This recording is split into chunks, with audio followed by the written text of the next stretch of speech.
Family, what's up? It's Providence again, man. And I've just been continuing to think about the Charlie Kirk situation, and people on the internet have been handling the situation.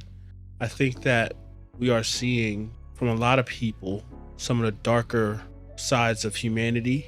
Many people have been celebrating Charlie Kirk's death, and I find that to be very disturbing. I honestly can't comprehend some of this reaction. I don't want to minimize how important the issues that Charlie Kirk talked about really were. I don't want to minimize how maybe Charlie's words really hurt people. Maybe the way he said things was very dismissive to certain people. I don't know. Very upsetting to hear. It was probably also very upsetting to see people flock to him and him become very popular as he was expressing things that were deeply disturbing and had serious implications. Like, let's be honest, politics, political ideology has significant and serious consequences. So I understand why there could be a significant level of fear that you can have when someone who you think's got it all wrong is super popular and helping people win elections that you can't stand, and you're convinced that your way of life is under threat and your beliefs are under threat. And so I could understand why that could instill fear, and for people who are mentally unstable, cause them to do crazy things like what we saw the person do to whoever this person is, the action that they took against Charlie Kirk, and subsequently the people who are celebrating this. Because in their mind, they think, well, this is someone who's going to no longer be able to advocate for the things that scare me, that I think are doing myself harm, or maybe other people that I love harm. I get that.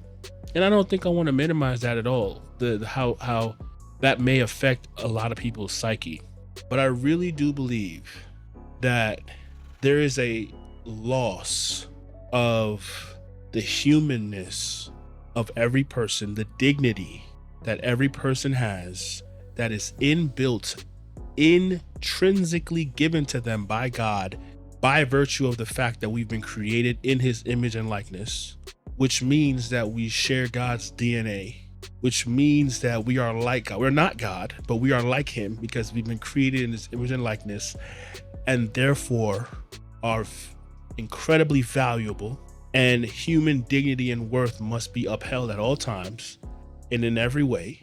And for you to feel that taking someone's life is okay because they express views that you significantly disagree with, that you might even be afraid of, is a tragedy, a travesty. It's horrific because it signifies the fact that we are losing the idea, the knowledge, the truth that people must at all times be respected because of the fact that they've been made in the image and likeness of God. We're losing our humanity and the purpose and the importance of it. Here's my question to people who are on the progressive, liberal side of things. Here's my question. How is you feeling that Charlie's death is justified because of things that he may have said or did any different from some conservatives who feel like George Floyd's death was justified because of his criminal history?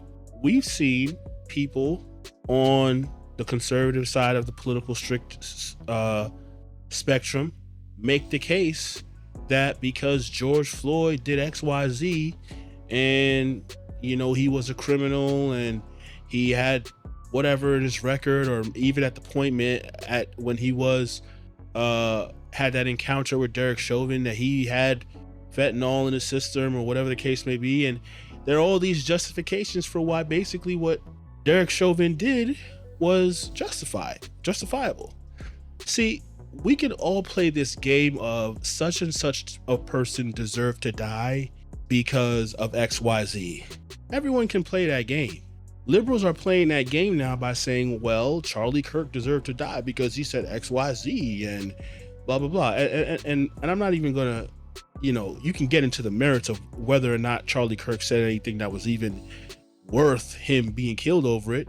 But this whole, feeling of such and such a person has a justifiable death is again, all that it's doing is erasing and debasing the humanity that exists in all people.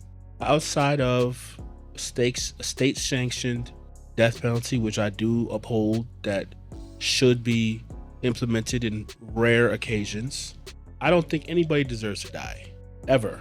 Even people who commit crimes. What they deserve is to have a fair trial and be brought to justice for what they've done. The person who killed Charlie Kirk, maybe after a trial, it will be determined that they should get the death penalty, but they deserve a fair trial. I wouldn't want any vigilante justice to be done to this person. I wouldn't want somebody to find this person and kill this person before they went through a fair trial and the state determined what the punishment should be.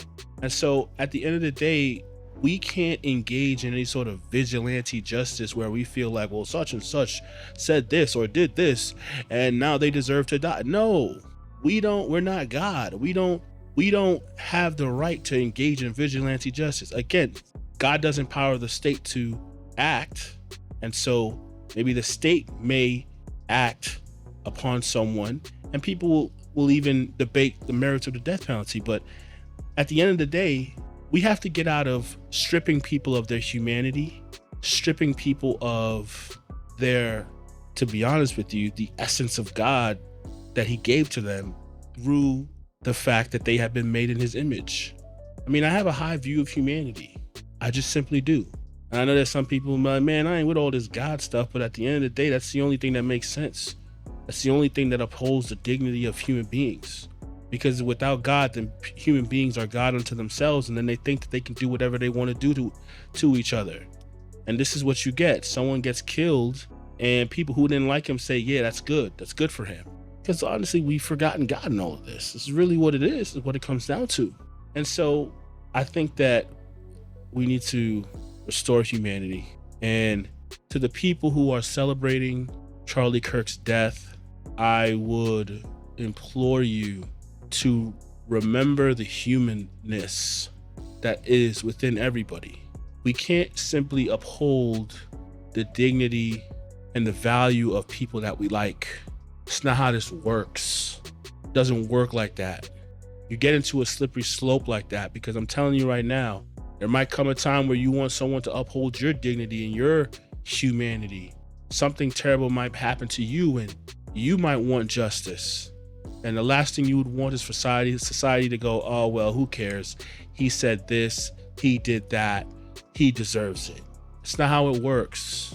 People's humanity and dignity must be upheld, respected, protected. These are all the things that the founding fathers understood.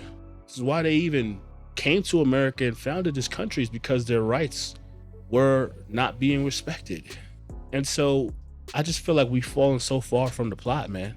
And let's be honest, political assassinations are not new.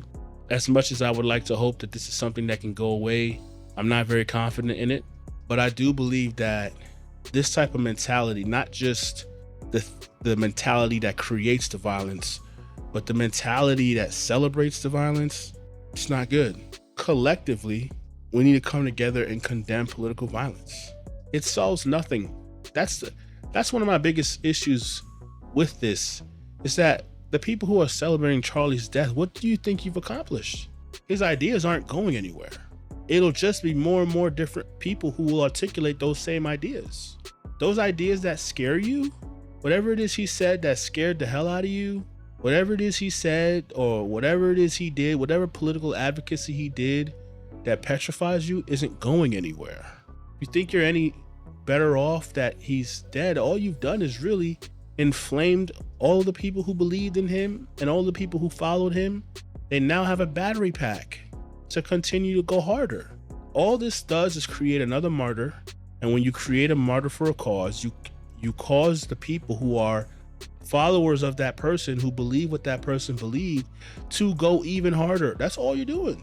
So you're celebrating this as if it's a great victory. All you've done is motivated the people that you are against.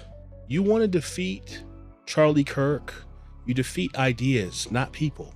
You build your own platform just like Charlie Kirk built his own platform. You lay out your ideas, you vigorously debate, you write your little blogs, you start your little websites, you start your little organizations, you beat people at the polls. And if your ideas are good, they will win out in the end. That's how it goes. So anyway, I don't want to keep going on this. I just had some additional thoughts I wanted to share.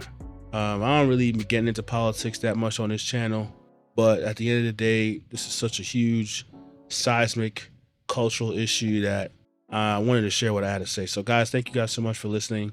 This has been Providence. See you guys in the next video.